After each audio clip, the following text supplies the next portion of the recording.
Let's talk free agency here, then we'll talk a trade item. A to Z Sports suggesting the Cowboys should consider bringing back Tyron Smith as an insurance policy. The pitch here was more, hey, Smith can still play. He's old. He shouldn't be as expensive. Is he willing to come be the, veteran backup guy that goes if Guyton or Terrence Steele frankly struggle and gets to come back home to Dallas for one more year? Tyron Smith was playing decently before he got hurt.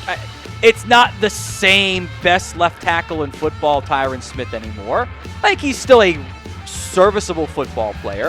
I think there are also just general question marks about how much more Tyron Smith truly has left in the tank, how much more he wants to try to get out of said tank as well. But the Cowboys' plan to tackle are very clear right now. Tyler Guyton's there at left tackle. Terrence Steele is there at right tackle. The backup options are awesome. Richards, who hasn't done much on the right side. Matt Letzko, who kind of just feels like is just hanging around as a draft pick, more or less. Earl Bostic as a UDFA. Adding a veteran like Tyron Smith would give you a significant upgrade, at minimum, at the backup spot. Not to mention you could always pivot to him if you had to, if Guyton struggles or Terrence Steele goes down or Guyton goes down, since we did see Tyron Smith in Dallas get some more run on the right side. Although at his age, I do worry about flipping sides constantly. I think that's a little bit dangerous.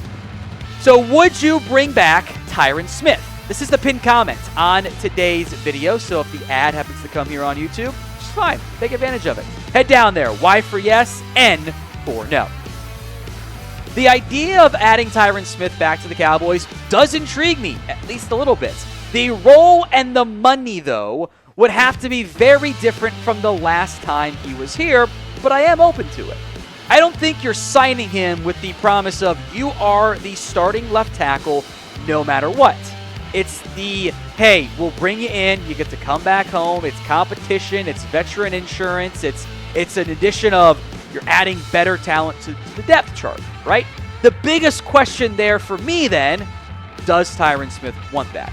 Does Tyron Smith at his age want to play on a pretty cheap contract, given the way his body has failed him over the years, and not be guaranteed a starting spot? You often see players of this type retire or wait until July, August to sign somewhere because they don't want to have to, at this point in their careers, go compete for a backup job or something. I'll also say this, though. Is there a better mentor for Tyler Guyton out there? I kind of don't think so. I think that'd be great for Guyton to have someone who knows how to handle all of this. Now, he was back in the building for Zach Martin's retirement, so I don't think there's a bunch of bad blood. I always want to acknowledge that when there's reunions and whatnot there too. As mentioned too, this could also be a post-draft move, and that also might work for a different team. Not the Dallas Cowboys. They might say, we're not going to bring in right now, Tyron. The Cowboys can keep their comp pick powder dry, since you don't want to lose out on a comp pick by signing Tyron Smith to a 1-year 5 deal or something, and maybe revisit after the draft coming up in April. Go to Stefon Diggs. He is set to visit with the New England Patriots, and after what has been pretty limited buzz around the former Bills and Vikings and Texans wide receiver, Diggs was off to a decent start last year before he tore his ACL. And you don't see nearly as many visits these days for free agents as you used to. This is probably going to be, at least in part, a medical check on Stefon Diggs. The seemingly lack of interest in Diggs, I do think could be explained by what Todd Archer recently put in an article with ESPN. Where will they find a receiver? They looked at the veterans available, but injury and cost have dimmed their pursuit. A trade for one remains possible, as does drafting one, possibly even in the first round. We will come back more in depth to the trade angle on a future video, so just kind of stash that one and remember it for later. But I think in particular, doesn't injury and cost certainly sound like it applies to Diggs? Coming off an ACL. I think a lot of us got burned last time they signed a player coming up for an ACL. I don't know if that's a path that this team really wants to go pursue, nor should they. They have the obvious built-in connection with Trayvon Diggs. I know there has been frustration from the Cowboys side with how Diggs attacked his rehab.